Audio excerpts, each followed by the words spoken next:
Salve, salve, senhoras e senhores! Começa agora mais um episódio do podcast Eu Não Nasci Herdeiro, um podcast que traz diálogos que não dão dinheiro, mas enriquecem. A convidada de hoje tem umas ressalvas em relação a essa frase, e a gente vai entender por quê mais pra frente. Mas antes de mais nada, eu queria agradecer sua companhia em mais esse episódio. Queria convidar vocês a ouvirem com atenção essa nossa conversa, porque eu acho que mais uma vez a gente vai conseguir tirar boas reflexões para entender um pouco o momento que a gente está passando, né? Se você chegou até aqui, provavelmente você já sabe do que se trata, né? O Eu Não Nasci Herdeiro, ele nasce da vontade de primeiro ser um espaço de acolhimento para pessoas que estejam passando por um momento de transição de carreira, ou de dúvidas, ou de repente, achar que está com alguma falta de propósito, algo nesse sentido, para que eles encontrem aqui, né, para que vocês encontrem aqui um ambiente de acolhimento, de reconhecimento, de vocês entenderem que outras pessoas também estão passando por isso. E, de repente, ouvindo as minhas conversas com os convidados, possam ter boas reflexões para que vocês passem a construir um caminho mais seguro, mais tranquilo, ou mesmo retomem o caminho que vocês estão seguindo de maneira mais serena, com menos ansiedade, menos cobrança pessoal. Antes de mais nada, antes de eu apresentar minha convidada, segue a gente no Instagram, curte aqui essa coisa toda. Eu não sei muito bem essa blogueiragem de YouTube, mas curte, compartilha, dá o joinha, faz tudo o que precisa, porque a gente está começando com isso. Eu preciso do apoio de vocês para a gente divulgar o projeto. Tenho feito isso com muito carinho, é algo que eu realmente acredito, e eu acho que a gente pode juntos construir uma coisa muito legal. Dito isso, quero passar agora para a apresentação da nossa convidada, que eu chamo de Andressa, mas ela é a Aline Andressa Mello. A Aline, ela é psicóloga, ela tem mais de 15 anos de experiência no mercado corporativo, de atuação no mercado corporativo. E ela também tem uma atuação clínica relacionada à saúde mental no trabalho. A gente vai entender melhor também o que é tudo isso. E eu vou parar de falar porque a gente tem muito para ouvir, para aprender. Aline, bem-vinda, e me corrija se eu já comecei falando coisa errada. Obrigada, César. Você não falou nada errado, tá tudo certo.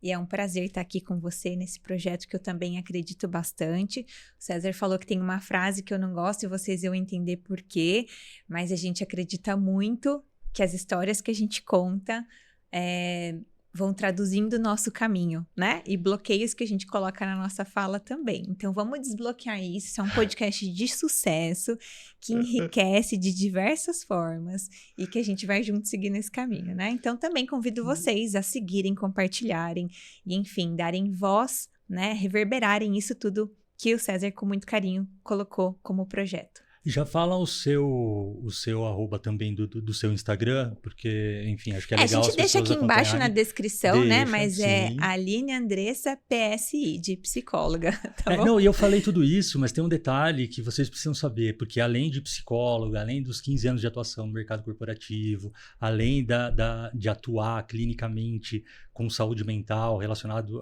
ao trabalho, etc., ela é artista, ela desenha, ela tem, e não é que assim, não, ela tem o projeto dela também, né, relacionado à criação artística. Não sei se ainda se chama Risco e Rabisco, mas Riso e Rabisco. Riso e Rabisco. Riso e Rabisco.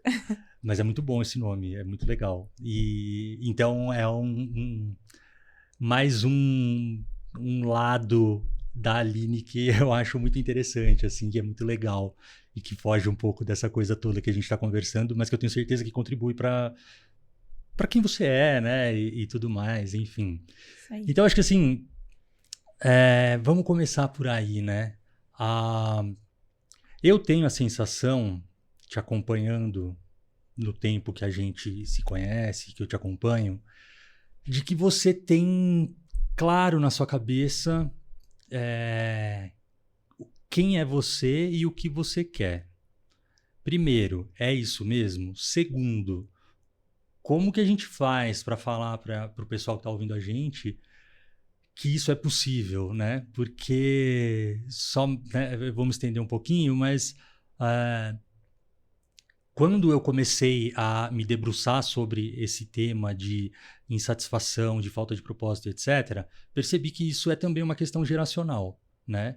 Tem uma pesquisa da Deloitte, acho que não sei se é de 2025, 2024, que basicamente ela foi feita com pessoas da geração Y, né? Ali entre nascidos em 1980 a 1995, e basicamente os principais pontos que essa pesquisa aponta é que essas pessoas elas estão chegando aos 40 completamente frustradas, porque elas cresceram ouvindo que aos 40 elas iam ter a casa própria, elas iam ter estabilidade financeira, elas iam ser, de certa forma, bem-sucedidas profissionalmente, e elas estão chegando aqui sem ter certeza se vão estar empregadas no mês seguinte, se vai ter dinheiro para aluguel, porque comprar um imóvel já virou uma loucura.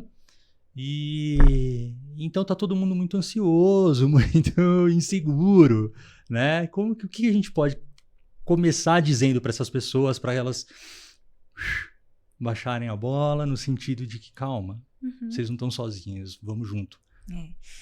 Bom, o César começou a pergunta falando que eu tenho a resposta para a pergunta de milhões de todo mundo, né? Que é para que eu sirvo, o que eu vim fazer, quem sou eu, né? E é óbvio que essas questões também me perpassam, também me permeiam. E muitas vezes as várias facetas que eu criei foram em resposta a essa pergunta. Quem sou eu e o que eu posso dar de mim para ir constituindo os tijolinhos do meu próprio sujeito?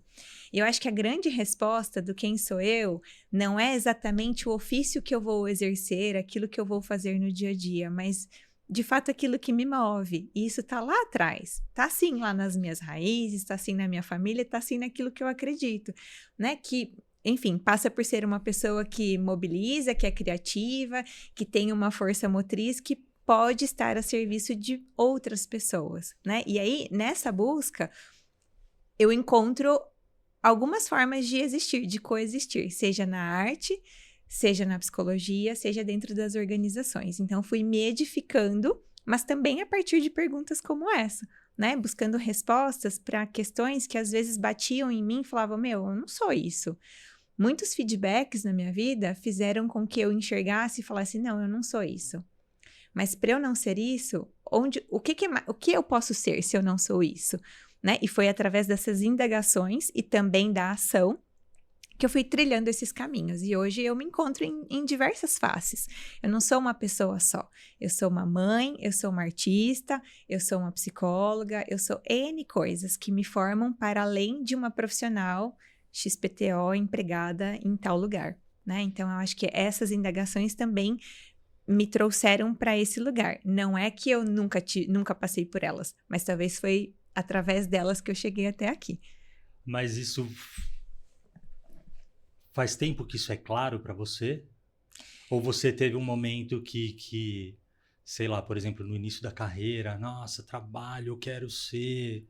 Vou dar exemplos hipotéticos só para tentar ilustrar a pergunta propriamente dita, né? Mas, sei lá no começo, eu quero ser diretora de RH da empresa global, não sei das quantas, e de repente, quando você viu, você era o que você fazia no trabalho. Você era a Aline profissional, ocupava 100% ou 95% do seu ser. Ou não, ou você sempre falou, não, peraí, a Aline profissional vai ser 50% no máximo, porque eu sei, por exemplo, e que você nunca abriu mão, e que eu acho lindo, o quanto você... o prazer que você tem em ser filha, por exemplo. Ver você falando e se relacionando com os seus pais, né? E essa coisa que você faz questão de trazer. Você está em São Paulo há muito tempo, mas quem conversa com você por meia hora vai saber que você é de Maringá, que sabe, que seus pais é isso ou aquilo, enfim, né? Você traz isso muito com você, né? Então eu sei que isso, por exemplo, você sempre carregou. Mas sempre foi assim? Você sempre teve essa consciência de que a Aline profissional não podia ocupar um espaço maior do que aquele que você queria? Eu não sei se sempre, mas eu acho que eu tive a honra de me deparar com essas questões muito cedo por conta da psicologia, né? Da faculdade que eu escolhi. Então, no último ano da formação, a gente tinha uma ênfase para escolher e eu escolhi a ênfase do trabalho. E desde que eu escolhi essa ênfase, eu me debrucei em alguns estudos que me davam essa clareza um pouco maior. Então, desde lá de trás, eu estava estudando os fenômenos que aconteciam com as pessoas através do trabalho, né? Estudei a formação do sujeito quando ele é acometido por uma aposentadoria por invalidez, por exemplo. Fiz um trabalho, né, de pós-graduação focado nisso. Fiz trabalhos na própria graduação sobre trabalhadores informais, o que a identidade dessas pessoas, né, tinha impacto com essa escolha laboral que elas tinham feito. Então, acho que me deparar desde muito cedo na minha carreira com essas questões, talvez tenha me ampliado um pouco esse olhar. E as escolhas que eu fiz foram muito pautadas em peitar algo que era grandioso e que eu achava na época que era aquilo que eu queria, com a consequência disso, que era perder alguma outra coisa que eu tinha, porque toda escolha é uma renúncia, né? Isso é a vida, já dizia Chorão. Então, quando muito jovem eu resolvi vir para São Paulo, eu escolhi deixar coisas que eram muito relevantes e estruturais para mim, que eram uma base familiar muito sólida de convívio diário que eu tinha. Mas eu também acredito muito numa frase que a sua bolha de amor te prepara para o mundo. E talvez eu tenha justamente nessa bolha, nesse conforto, tido a força que eu precisava para deixar tudo e vir para cá para trabalhar. Então, né, bem história de retirante, assim. Eu vim ganhar minha vida aqui em São Paulo porque eu olhava e falava, nossa, eu tive essa oportunidade e toda a dedicação que os meus pais tiveram para mim, para minha irmã, enfim, era para que a gente apostasse nesse futuro. E esse futuro hoje está aqui na minha frente, então eu vou aproveitar essa oportunidade. Mas isso não significa que foi fácil. Então, através de muito sofrimento pessoal, eu consegui ressignificar isso e dimensionar de alguma forma. Se é esse ponto que é o mais importante para mim, isso não pode cair. Se eu tô longe, o que eu preciso fazer para isso aqui não cair? Visitas, conexão, o que eu posso fazer? Né? Então, eu tenho ainda hoje os meus melhores amigos que estão em Maringá e que a gente com frequência se fala e se vê. Eu tenho um contato com a minha família que ultrapassa as barreiras geográficas, porque isso é um valor para mim, isso é um valor muito forte. Então, acho que eu nunca me perdi desse valor, né? Mas, é óbvio, teve momentos e momentos em que a dimensão trabalho tomou outras proporções, né? Eu perdi muitas coisas. Eu não fui a velórios que eram importantes para mim. Eu não fui a aniversários que eram importantes para mim. E, ao mesmo tempo, eu precisei também fazer o meu processo terapêutico para entender o quanto que eu conseguia sustentar dessa escolha, né? Numa balança que fosse minimamente saudável, sabendo do luto que eu tinha que ter por, né, ter uma identidade que era distante geograficamente desse lugar, mas colhendo também as consequências boas dessa escolha, né? Então, eu acho que é tudo um balanço. Se o balanço ele ainda é positivo, faz sentido para você. E aí eu consegui me edificar através de, né, uma estrutura de novos relacionamentos, de novas relações, de um espaço de segurança que também passa por me identificar pelas coisas que eu fazia no trabalho, né? E aí, nesse caminho, coisas foram sendo agregadas. Então, todas as vezes que eu tive dúvida sobre quem eu era e o peso que isso tinha, porque muitas vezes pesou para mim, essa conta tá valendo a pena? Essa conta tá fechando? Muitas vezes eu chorei e falei, nossa, eu tô com muita saudade, essa saudade ela tá maior que o benefício que eu tô tendo de ficar longe, edificada pela escolha de trabalho que eu fiz. Eu voltei para mim mesma e eu pensei, eu refleti, eu falei, o que mais que eu posso fazer? O que eu posso fazer para dar conta disso agora? Né? Então, eu acho que talvez eu nunca tive a certeza absoluta, como parece quando a gente olha de fora, mas eu tive sempre o convite para essa minha própria escuta, né? E eu acho que nos meus silêncios eu sempre encontrei alguns caminhos, como criar Riso e Rabisco em algum momento. A Riso e Rabisco, para quem não sabe, tem muitas coisas que são feitas conjuntamente com a minha mãe, então também é uma forma de me conectar com ela e de manter isso sempre aceso, né? E A minha irmã também é uma artista, então a gente está sempre trocando. E eu acho que é isso, né? Quando você está preparado pela sua bolha de amor, não importa onde você está, você consegue florescer, sabe? Então, acho que essa base nunca mudou. E aí, respondendo ao questionamento que você fez, né, da pesquisa da Deloitte, acho que tem muito a ver com o que a gente observou da outra geração, da geração anterior. Então, a gente teve pais que, né, tiveram seus terrenos, que tiveram as suas casas, que tiveram suas conquistas em idade muito similar à que a gente está agora, mas com poder aquisitivo de compra diferente. E a gente espelhou sucesso em outras pessoas. Então, a gente cresceu acreditando que sucesso era aquilo que nos levava a alguns patamares. Mas muitas vezes a gente não questionou se aquilo era sucesso pra gente. E hoje, quando a gente se depara, ainda em comparação com o que os nossos pais tinham conseguido na nossa idade, ou com que pessoas já atingiram um cargo na nossa idade, a gente ainda não, a gente continua se projetando num sucesso que não necessariamente é o nosso sucesso. Porque falta ainda esse silêncio de olhar para dentro, né? De se indagar e talvez até de chorar as dores que a gente tem no meio do caminho. Isso cria pra gente um desejo que é quase que ideológico e que não se esgota. Porque é uma busca pela perfeição e pela performance que não passa por alguém estar cobrando a gente. Passa por a gente mesmo estar cobrando a gente. De um lugar que talvez não seja o lugar ideal, porque é um lugar da cabeça do outro, do sucesso que é do outro. Né? E isso acaba deixando a gente estafado, desmotivado, e enfim, tudo aquilo que você... E acho que com um agravante da nossa geração para cá, de que... além dessa frustração toda por estar espelhando as nossas expectativas e etc. numa outra realidade, vem a tecnologia e as redes sociais, etc., e empurra a gente para baixo de um jeito, porque ela ensina todo mundo a mostrar só o que há de melhor ali, e que muitas vezes nem é algo real, mas que as pessoas constroem para que pareça ser, e a gente começa a se frustrar porque começa a olhar para o outro e falar, pô, mas aquela pessoa ali, como assim? O que ela tá fazendo que ela tá conseguindo tudo isso? E às vezes ela nem tá conseguindo, mas a gente teima, nós seres humanos, em fazer essa comparação de alguma forma. A gente é especialista em fazer recortes, que é o recorte que você fez. Foi tudo tão claro na sua vida, né? A gente não posta a gente chorando no dia que a gente tá mal, com pensamentos intrusivos, acordando de madrugada. Algumas pessoas até postam, né? Mas geralmente não é esse o caminho que a gente faz, né? E tem uma máxima também dessa geração, que é muito característico dessa geração, de ter visto os pais crescerem e serem acometidos por questões de trabalho que não eram tão expostas quanto são hoje em dia.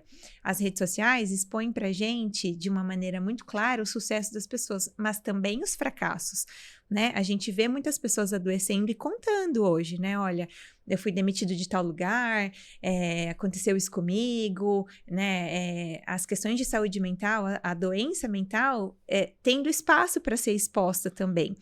E isso a gente via nos nossos pais. A gente via a forma com que os nossos pais chegavam do trabalho, questões que a gente carrega até hoje, né, de meu pai chegava no trabalho e brigava comigo porque ele estava estressado. Hoje na clínica eu escuto muitos pacientes que falam isso, né, eu não queria gritar com os meus filhos, mas eu vejo meu pai fazendo isso quando ele chegava cansado. Isso está intimamente relacionado à visão de trabalho que a gente tem, e ao limite que a gente estabelece. A que custo eu quero esse sucesso através do trabalho, sendo que esse trabalho machucou tanto pessoas que eu amo. E eu aprendi com isso. Eu não quero isso. Então, essa questão, né, é muito simplório falar que as novas gerações não querem trabalhar. A gente ouve isso em alguns lugares. E não é isso que eu vejo na clínica. As novas gerações, elas querem trabalhar, mas elas querem trabalhar de uma forma a não adoecerem. Porque hoje o adoecimento, ele ultrapassa alguns limites que a gente a própria imaginou. Pesquisa, ela traz essa preocupação, assim, latente em relação à saúde mental mesmo, né? Então é um indicativo, mesmo da nossa geração, né? Apesar de você ser 15 anos mais nova que eu, Mas eu tô falando nossa porque, né? Ele Você fez uma média, gente. É porque eu tô com a cutis boa, mas... 80, você é de 95. Mentira, mentira. Eu sou de 89, gente. Vamos lá. Eu sou de 84, sou mais velho. Mas a gente tá no mesmo balaio, né? Então, assim, eu acho que as pessoas, por mais que né, dentro desse contexto todo que você está colocando e tal, ainda assim estão começando, de fato, a se preocupar mais com a saúde mental, né? E já citei em outros programas com outros convidados, mas compartilho aqui contigo também, né, de que, por exemplo, quando eu tomei a decisão de me desligar do meu último emprego, quando eu comecei a comunicar às pessoas do próprio trabalho, desse trabalho, que era um lugar que eu me relacionava bem com as pessoas, que estava tudo bem, não era uma questão do trabalho, da empresa. Uhum. Era uma questão de como eu estava me relacionando com o trabalho. O ambiente e tudo mais, e o quanto aquilo estava me impactando, né? Como eu falei aqui antes da gente começar a gravar, e eu falo isso para as pessoas, assim, eu estava ali no clássico Real Madrid-Barça, só que eu jogo ping-pong, eu não jogo futebol. Uhum. Entendeu? E talvez tudo bem, eu possa treinar e saber jogar futebol e fazer parte desse clássico e ser legal. Mas eu não estava ali me vendo como um jogador para fazer parte daquela partida. E aí, quando eu falava para as pessoas da minha decisão, uma coisa que eu ouvia muito era: cara, como você é corajoso. E eu falava: não, isso não é coragem, é desespero. Só que, conversando depois com algumas pessoas que também tomaram essa decisão em algum momento da vida, elas diziam: agora você não vê como coragem, mas daqui a um tempo você vai perceber que é. Uhum. E hoje eu já consigo ver que eu ainda não acho que, nossa, puxa, não me sinto mega corajoso. Mas acho que foi, de certa forma, uma atitude de coragem, e que aí que é o meu convite para as pessoas que estão nos ouvindo, e que é uma das coisas que mais, quanto mais eu falo sobre esses temas, um dos pontos que mais me preocupa é... tá todo mundo muito no automático, entendeu? E aí eu consegui parar e ver, porque em algum momento eu consegui sair desse automático e perceber o quanto tudo isso estava me impactando de maneira negativa, né? Mas nem todo mundo consegue fazer isso, né? Eu estava ali no momento, seja por terapia, seja por... enfim, mas eu consegui, né? E aí é uma outra coisa que eu acho legal e que eu tenho hoje um certo orgulho de ter conseguido entender que eu parei um processo antes do meu corpo gritar de uma maneira negativa, seja o corpo ou a mente, né? Então, como que, né, dá pra gente tentar fazer alguma leitura de como as pessoas podem sair um pouquinho desse automático, sabe? Para fazer... E não digo nem para que elas caiam na real e vejam que tudo isso está fazendo. Não, mas só para pensar. Peraí, deixa eu ver, tá legal mesmo ou eu só tô indo? Uhum. Geralmente a gente sente estranhezas. E quando a gente sente alguma estranheza, tá estranho, né? Mas o mundo corporativo, principalmente, ele é muito sedutor. Ele dá pra gente status, ele dá pra gente dinheiro, acesso a algumas coisas. Mas ele também dá um convite, às vezes bastante velado, para uma dissociação, para que a gente mantenha um personagem ali dentro. Às vezes não, às vezes a gente encontra um lugar saudável onde a gente pode ser a gente mesmo. Tem várias pesquisas, né, de mercado que tem essa pergunta. Aqui você pode ser você mesmo, né? É um indicador de que a cultura tem aí uma segurança psicológica e que a pessoa pode minimamente se perceber como sendo ela mesma. Mas é difícil, né? Alguma armadura, alguma coisa a gente tem que se moldar aí para atender às estruturas e às regras que são impostas pelas organizações, pelas corporações. Quando isso é insustentável para a gente, é onde aparecem as estranhezas.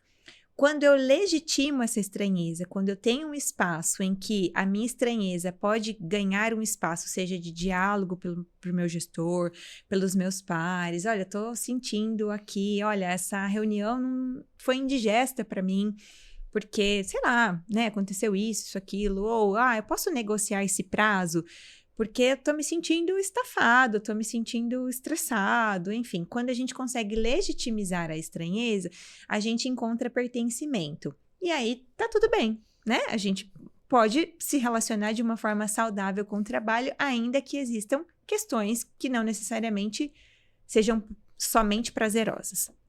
Agora, desculpa. Imagina. O problema é quando a gente não encontra espaço para legitimizar aquilo que a gente sente.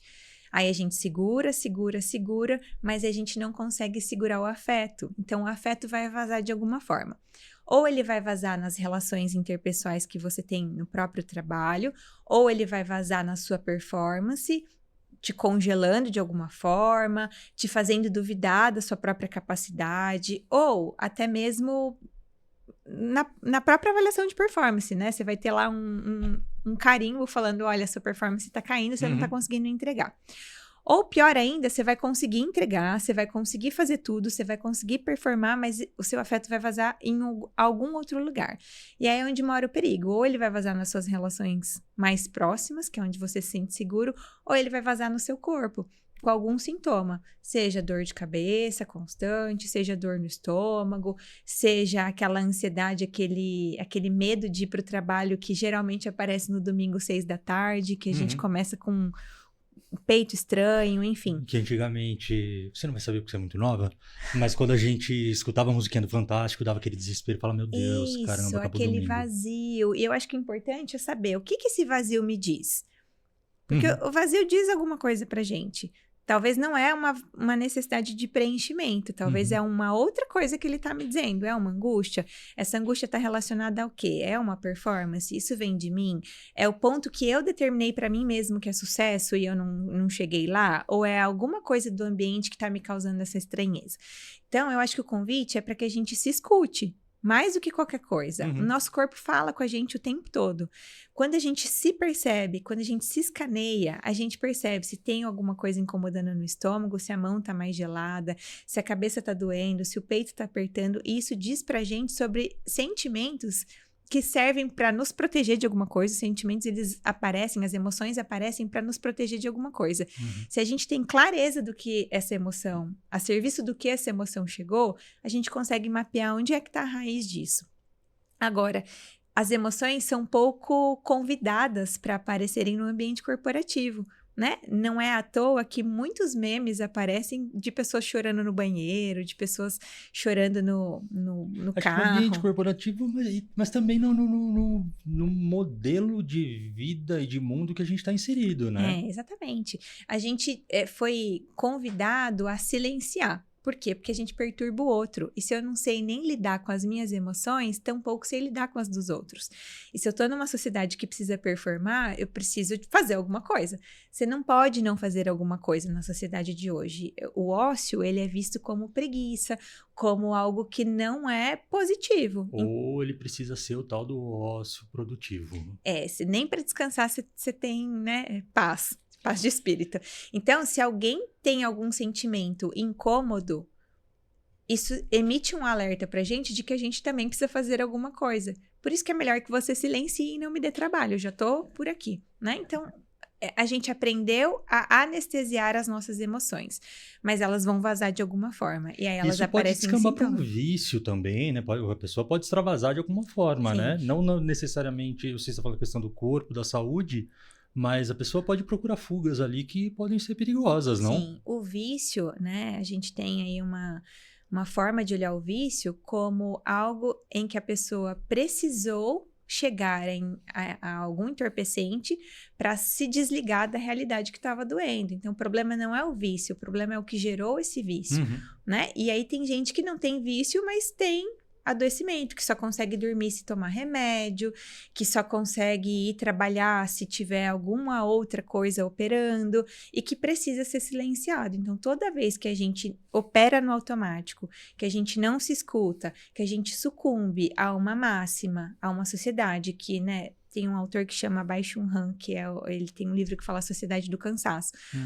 ele fala nesse livro que não é mais o chefe, não são mais as figuras de poder que falam pra gente que a gente tem que performar. É a gente mesmo, que a gente está se baseando numa máxima lá de trás, que alguém falou pra gente que a gente só ia ser amado. Programado para isso. Que a gente só ia ser aceito se a gente performasse, que a gente só ia ser amado se a gente fosse perfeito, que a gente só ia conseguir coisas na nossa vida se a gente chamasse atenção pelaquilo que a gente faz. Né? Então, a gente cresceu ouvindo isso, não por mal. As pessoas que falaram isso pra gente também acreditavam nisso de alguma forma. É uma questão cultural, né? Talvez. A gente está imerso nessa cultura dessa sociedade do cansaço. Então, parar o barulho, escutar os sentimentos, entender que eles nos servem para nos proteger de alguma coisa e legitimizar espaços em que isso possa acontecer, é importante. É importante para que você reconheça que você está ocupando um espaço que te legitima. E é importante para as organizações entenderem que legitimizar esses espaços tornam as pessoas mais saudáveis para operar naquele modelo. Então, hoje a gente tem... saíram dados, né, do ano passado, de 2025, mais de 500 mil afastamentos no INSS derivados de saúde mental, sendo que 2/3 dessa população ainda é mulher, né, que entra toda aquela outra questão identitária da mulher, né, que a mulher tem que dar conta de tudo, que é o trabalho invisível, que é aquelas contas que nunca fecham, né? Sim. Deixa eu perguntar uma outra questão. Eu tenho visto, não tenho conhecimento profundo, tá? Mas parece que existe, ou até já foi concluído, uma revisão, alguma coisa assim, na NR1, onde a saúde mental passa também a ser um pilar dentro da segurança no trabalho, como a gente chama? De saúde laboral, não é isso? Mas enfim... Você tem algum conhecimento em relação a isso? Assim? O que você acha? Você acha que isso de fato pode ser efetivo? Você acha que é algum avanço em benefício do profissional, do trabalhador? Com certeza, eu acho que é um avanço. A NR1 já existe há bastante tempo, mas desde o ano passado, o governo, né, estabeleceu que os riscos psicossociais passam a integrar a NR1. O que significa isso? Que todas as empresas têm até maio desse ano para mapearem os riscos psicossociais e atuarem frente a esses riscos. Não adianta só mapear, você tem que fazer alguma coisa com isso.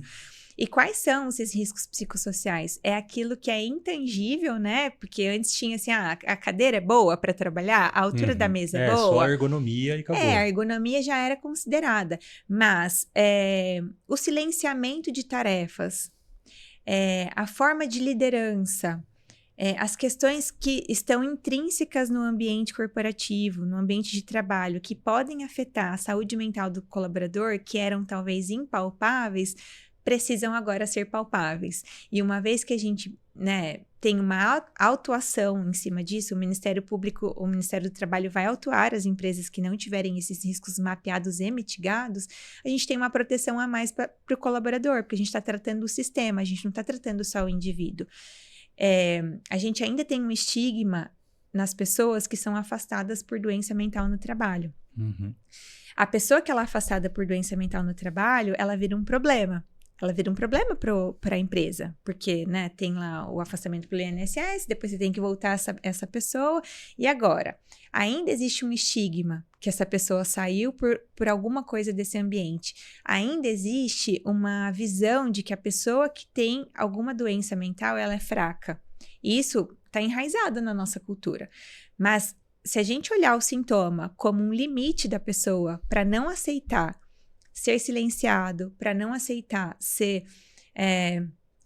ter que tirar partes de você para pertencer a um sistema, é um alerta. Então, a gente passa a olhar a doença mental de uma outra forma, não como uma fraqueza, mas como o máximo de segurança que o teu corpo tem para você, que é o que você falou. Eu precisei dar uma pausa, e quando conscientemente eu dei uma pausa, muitas coisas clarearam para mim.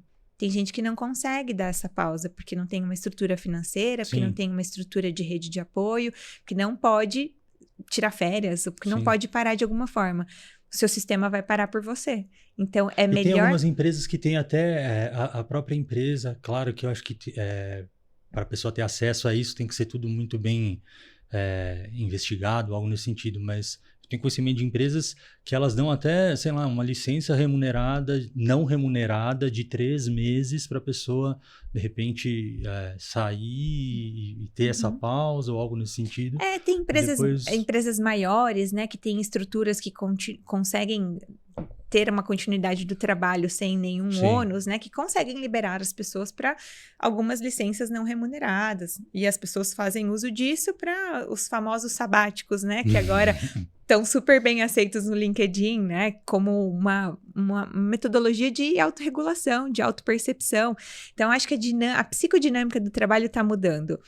A gente passa a olhar a saúde mental e a doença mental de um lugar de respeito diferente do que a gente olhava anteriormente. E a gente passa a olhar as pausas como produtividade. Quando a gente olha para atletas, por exemplo, atletas de alta performance, o sono é o regulador desse atleta. Se ele não come bem, se ele não descansa, ele não performa. E quando a gente traduz isso para o ambiente de trabalho, a gente quer mais. Se você alcança uma meta, você vira a meta da sua meta. E aí a sua meta dobra em cima daquilo que você fez. Então, sempre te exigindo um pouco mais. Eu acho isso tudo tão injusto, cara. Porque assim, aí você tem ali as metas, e aí se você, sei lá, se a sua avaliação de desempenho chegar no 100%, muito bem, 100% você fez o que tinha que ser feito. Então, para você ser extraordinário, você tem que fazer 110%. Mas, poxa, será que é justo eu exigir 110% de um ser humano para que ele possa, então, pleitear uma promoção, um salário mais alto, alguma coisa nesse sentido? Eu sei que eu não quero simplificar a conversa, mas de certa forma eu acho um pouco injusto, mas é isso, é o jogo. É um modelo de recompensas, né, que a gente tem hoje, que funciona no ambiente corporativo, mas que traz a questão, a que custo? Tem gente que encara isso de uma forma muito saudável. E que isso é um fator motivacional incrível. Que isso é um fator motivacional. Que vai. Só que quando eu me espelho nessas pessoas e isso não é a minha raiz motivacional, é aí onde eu me perco. Eu não baseio o meu sucesso por aquilo que é o meu motivador. Eu baseio pelo motivador alheio. Não é incomum que você entre no LinkedIn e veja várias promoções, várias pessoas. Parece que todo mundo está sendo promovido e performando muito bem. Mas aquilo é uma vitrine, aquilo não necessariamente é o seu motivador. E a gente só encontra o nosso motivador no silêncio, né? O ócio não precisa ser um ócio produtivo. Um ócio criativo é aquilo que emerge a partir da quietude da sua mente. A sua mente não foi produzida para operar no barulho. A sua mente foi produzida para operar no silêncio, na organização. Então, ela precisa de sono, ela precisa de descanso, e só assim você vai encontrar o seu caminho de sucesso. É só nessas autorreflexões que, às vezes, passa pela dor, né? Um dia que eu chorei e que eu fiquei quieta, pensando, e que aí eu, nossa, descobri, vou criar um podcast, sabe? Então, eu acho que é legitimizar espaços em que a gente pode ser inteiro. E que passa pra gente estar com a gente mesmo. E aí, o que acontece também hoje em dia? A gente tá o tempo todo no barulho. Os momentos de silêncio são preenchidos pelo algoritmo. A gente pega o celular e a gente fica se inundando de coisas que são muito prazerosas pra gente. Que a cada 30 segundos inundam a gente de dopamina. E a gente quer mais, quer mais. É aquilo, você não tá com vontade de comer doce, tá, beleza, mas alguém insiste pra você. Aí você precisa comer a vasilha inteira de doce, porque aquilo é muito prazeroso pra você. Pra mim não precisa nem insistir. Só falar, vamos. Não é assim, não tô com vontade. Não, vamos, sempre vamos. E aí a gente fica num círculo social que é esse, né? A gente já tá esgotado. Quando a gente tem um momento de descanso, a gente acaba não descansando, mas colocando mais barulho pra dentro do cérebro. Isso faz com que o nosso cérebro fique constantemente em estado de alerta, percebendo ameaças. E acaba que a empresa, né, os lugares de trabalho, passam a ser lugares de ameaça. Então, a gente fica o tempo todo ansioso, com medo da meta, com medo de levar bronca se eu não fizer, com medo de ser desligado, com medo de não ter o dinheiro que eu achei que eu precisava ter, porque também tem um glamour que você precisa cada vez ganhar mais e ser mais, e performar mais, e ter coisa para postar no LinkedIn e tudo mais. Quando você silencia tudo isso, você tem a possibilidade de organizar com razão, mesmo que teu cérebro está sem ruídos, aquilo que de fato é o sucesso para você e percorrer aquilo de uma forma mais estratégica para você. Mas você precisa ter muita vontade de fazer isso, ou alguém que te desperte essa coragem que é o que você teve, né? Então, é fácil a gente se perder.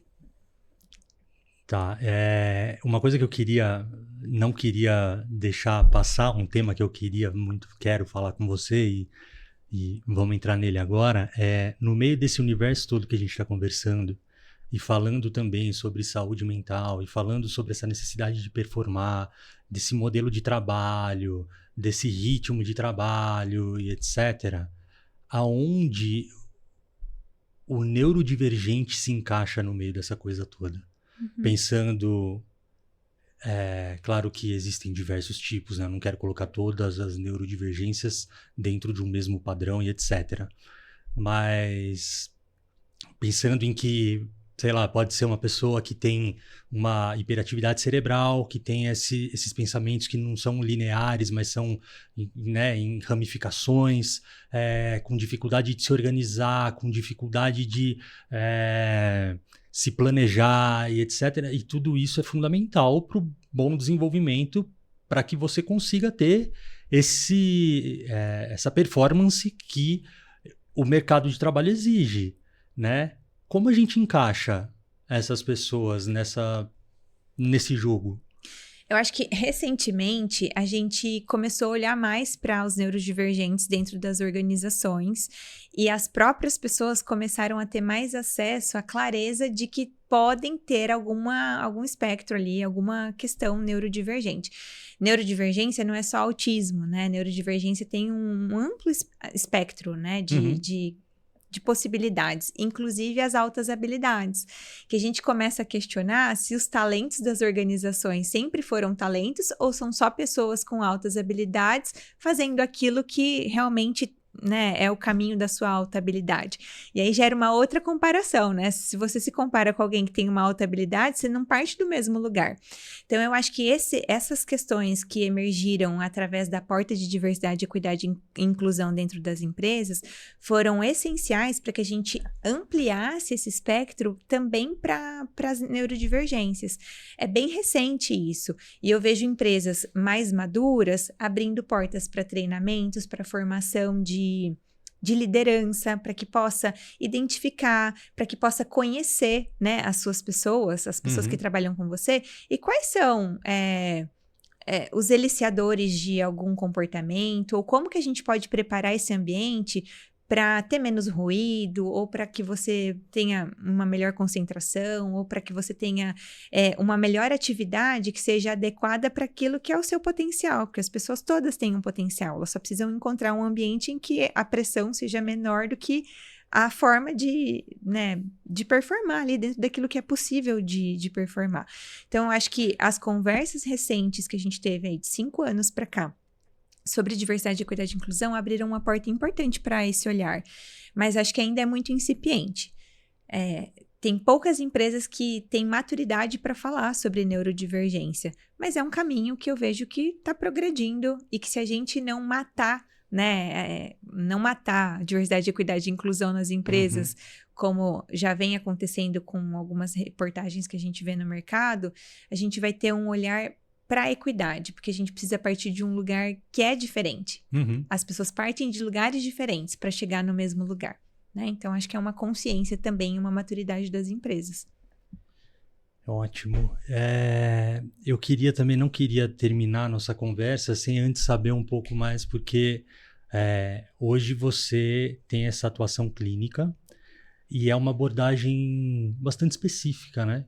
Conta um pouco pra gente que abordagem é essa e de que maneira ela atua contribuindo para que esse profissional se reencontre ou reveja seu caminho ou consiga fazer essa pausa que a gente está falando para voltar para dentro, para se observar e para entender, né, se de repente ele segue por onde ele está indo, mas de uma maneira diferente, se ele procura outros caminhos, se o que ele está imaginando que é sucesso é algo que está sendo imposto pela sociedade de maneira ampla, etc.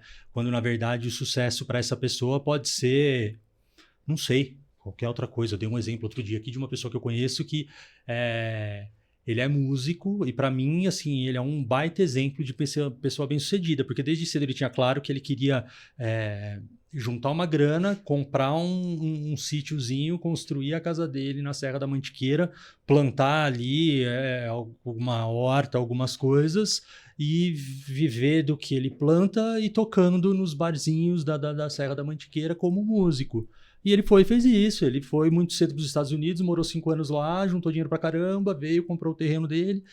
E hoje tem 50 anos e isso começou com 18, né? Então, acho interessante também trazer um pouco esses exemplos, porque é isso, né? A gente sempre fala, é porque o sucesso, uma pessoa bem-sucedida, né? Mas, às vezes, a gente acha que ser bem-sucedido é uma coisa, quando, na verdade, a gente pode se reencontrar num outro caminho e aí sim entender o que de fato é um sucesso, né? Enfim, falei, mas eu quero ouvir de você, dessa sua abordagem, do que você vem fazendo hoje em dia e enfim, da relação disso com a conversa nossa. Eu queria só pontuar que às vezes a gente olha a história, o recorte da vida das pessoas, né? E fala, não, ele tinha isso muito claro desde cedo. Às vezes não. Né? Às vezes ele foi construído, não o caso do seu amigo que eu não conheço, né? Mas a gente tem que tomar muito cuidado com os recortes de sucesso que a gente faz da vida das pessoas, porque tem muita coisa por trás que a gente não sabe, né? Que a gente não sabe porque às vezes a pessoa não quis contar ou porque não é glamuroso, né? Que isso seja exposto. Nesse caso, eu entendo, eu também concordo com isso, mas só para explicar melhor, assim, é uma pessoa que eu conheço bastante. Sei que a caminhada não foi fácil, não tô querendo também aqui romantizar no sentido que foi tudo lindo, maravilhoso. Sim. E ainda assim, muitas vezes ele mesmo conversa e fala do quanto tem certas coisas que ele não tá contente, que enfim, né, não vem ao caso. Mas é importante sim a gente, né, porque eu trago o exemplo aqui de maneira um pouco rápida, mas acho que o recorte ele precisa ter de fato esse cuidado. Aquilo que eu falei que gera uma estranheza, a gente precisa escutar. Às vezes, a gente recebe algumas propostas e a gente tenta transformar o inegociável em negociável. Então, se para mim, sucesso é conseguir viver a infância do meu filho, e isso passa por levar ele na escola e buscar ele na escola, por exemplo, que são momentos assim, que a gente vai conversar, ouvir música e tudo mais, isso passa a ser negociável para mim, certo? Porque é o meu status de sucesso, viver a infância do meu filho. Mas se chega uma empresa e fala assim, olha, você vai ter que trabalhar em tal lugar e você vai ter que entrar às 7 e sair às 19. E eu quantifico isso e falar, mas se eu ganhar 5 mil a mais, aí tudo bem. Você está negociando o teu próprio sucesso. E talvez você vai ganhar os 5 mil a mais e não vai estar feliz. Porque você não se escutou no que era inegociável para você. Então, às vezes, o inegociável e a estranheza que nos leva a olhar para a nossa saúde mental sempre dão um jeito de contar pra gente que aquilo é negociável. E a gente faz o quê? Abafa. Negocia o inegociável. Quantifica aquilo que é intangível. Então, a gente precisa olhar para isso. E aí, falando na clínica, eu trabalho hoje com uma abordagem que se chama EMDR, é uma abordagem com base em neurociência, é uma abordagem de vanguarda na psicologia, onde a gente estimula o cérebro para encontrar memórias correlatas com sintomas que estão aparecendo no presente. Geralmente, a gente tem alguma situação ou alguma crença que está lá no passado e que moldou a gente para que a gente operasse dessa forma automática nos dias atuais, gerando alguns sintomas. Então, explico. Às vezes, essa busca por uma perfeição no trabalho, por uma performance que é a gente mesmo que se cobra, né? Sabe aquilo que a gente faz um documento e não tá bom, faz de novo e não tá bom, aí tem a V1, a V2, a V3, a VF4, a VFFF. E a gente não mostrou nem a V1 nem a V2 para ninguém, é só a gente mesmo que tá lá. Talvez isso possa ter uma crença lá atrás de que você só tinha espaço com aquele pai que chegava cansado do trabalho quando você tirava uma nota muito boa na escola. E aí o seu pai olhava para você, ou quando você fazia uma coisa muito boa para mostrar para ele, ou quando você tinha que ser perfeito de alguma forma para receber esse amor. Entre ser aceito e ser amado, a gente precisa tomar uma escolha na nossa vida, a gente escolhe, né? Os caminhos de ter esse pertencimento, de ter essa aprovação de alguém. E a gente silencia, porque lembra que eu falei, né? A sociedade não quer ouvir você gritar, não quer barulho, não quer que você chame atenção. E a gente não é aquilo que a gente gostaria de ser somente. A gente é aquilo que repetidamente acontece com a nossa vida. Então, se você repete esse padrão nas suas interações, ele vai aparecer no ambiente de trabalho. O ambiente de trabalho é um terreno bastante fértil para que a nossa criança apareça, para que aquilo que nos marcou em algum momento da nossa vida apareça, porque aparece sob pressão, aparece sobre ambientes que são propícios para isso. Então, na clínica, a gente vai resgatar onde é que está travado isso no seu cérebro? E a gente vai desbloquear de uma forma biológica, possibilitando uma reorganização dessas memórias para que a saúde apareça no dia de hoje, né? Que você fale para você que aquilo não te pertence mais, que aquilo ficou lá atrás, ficou em algum momento bloqueado e que você pode agora ser uma pessoa mais evoluída, mais organizada, mais eficaz e com clareza. A clareza que vai fazer você se silenciar e encontrar, de fato, seu caminho de sucesso. Então, é um convite para um olhar bem profundo, de uma forma que a gente não acessa só pela palavra, a gente acessa pela estimulação bilateral do cérebro e que tem sido bastante comprovado aí de uma forma bem prática e rápida em casos de performance, por exemplo. E aí, mas sempre com essa conexão com a questão profissional, de trabalho, etc. A gente pode falar de qualquer coisa, né? Hoje eu tô focada, a minha clínica tá focada em questões de adultos funcionais que geralmente passam por essa identidade profissional, por questões de ansiedade que vem do trabalho e também unindo, né, a minha experiência de 15 anos no mundo corporativo, acho que é uma evolução. Eu saio do mundo corporativo e mudo o lado da mesa para olhar o impacto daquilo que acontece dentro do mundo corporativo, da cultura, das atitudes de liderança e etc. Então, acho que é um aprofundamento daquilo que eu trago como bagagem e por isso é o foco. Mas o processo terapêutico, ele pode ser eficaz para qualquer área da vida, tá? Tá ótimo. Última pergunta. Considerando os 15 anos que você tem, né, de atuação no ambiente corporativo, somada a essa experiência clínica em contato de pessoas que estão no mercado e etc., você consegue afirmar que estamos evoluindo para um ambiente de trabalho mais humano e menos triturador, eu diria, de que a pessoa de fato está sendo levada em consideração e não simplesmente aquilo que ela pode produzir, aquilo que ela pode oferecer para o lucro, o sucesso daquela empresa? Estão olhando para as pessoas? Ou ela ainda é um mero instrumento para que a empresa seja bem sucedida, a empresa seja reconhecida, a empresa dê lucro? Ele tá cheio de perguntas de milhões, né, para mim hoje.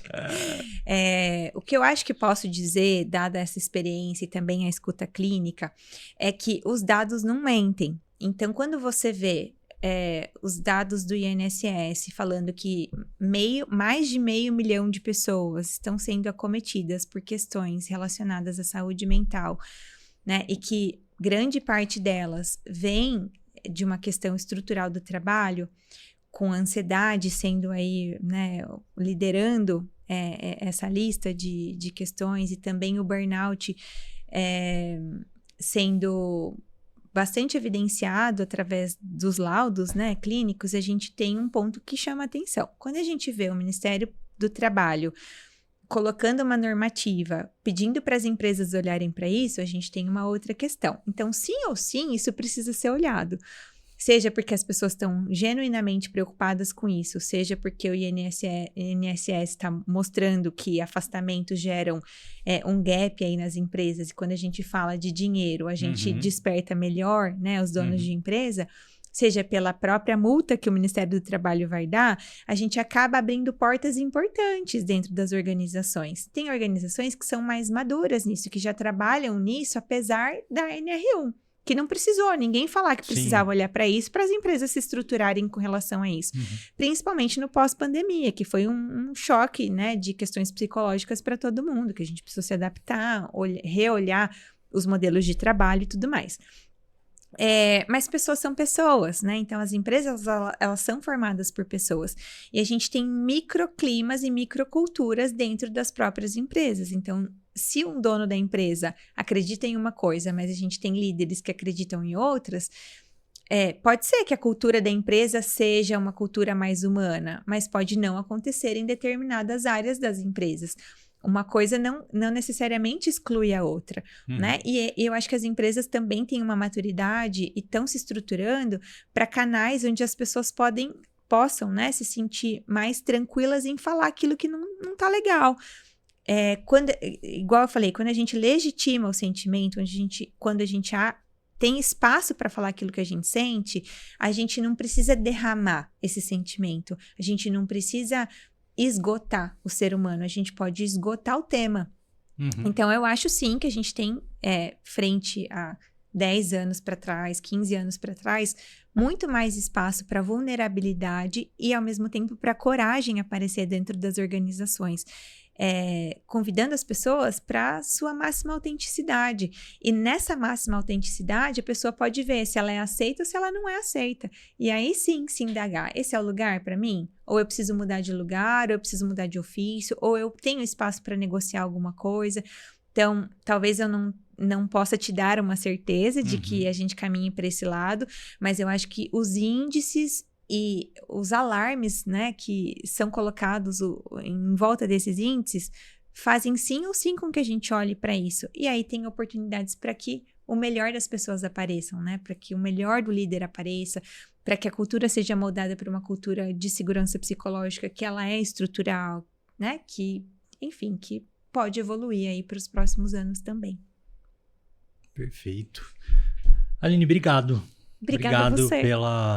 Por emprestar essa 1 hora e pouquinho pra gente. Obrigado pela sua serenidade e sua clareza em transmitir tudo isso que você acredita e tudo isso que você conhece e que você transmite tão bem. Vamos continuar conversando, vamos... Tomara, né? Como a Aline falou, eu tenho que pensar que isso aqui vai dar muito certo, que a gente vai ganhar muito dinheiro, ele fica falando etc. diálogos que não dão dinheiro. Gente, vamos parar com isso, mas né? enriquecem. O que eu tô dizendo é que é isso. Eu já expliquei pra Aline, e eu sei, mas eu tô brincando, eu entro na brincadeira da provocação dela. Porque eu digo que, né, são diálogos que não dão dinheiro, mas enriquecem, porque eu quero que as pessoas que estão aqui ouvindo a gente encarem esse podcast como um espaço mesmo de reflexão, não é um podcast de empreendedorismo, né? Então é nesse sentido, porque o nome, né? Que ele não é Silvio Santos, né? Ele não fica dando dinheiro para as pessoas, mas ele dá riqueza, né? Mas o nome, né? O Não Nascer Herdeiro, talvez remeta as pessoas a falar, nossa, será que é algo sobre empreendedorismo? Talvez seja, no sentido mais amplo, né? Mas não esse empreendedorismo que tanto se fala hoje em dia, que você, CLT não é nada, vai ser empreendedor, né? É por isso que eu faço essa brincadeira.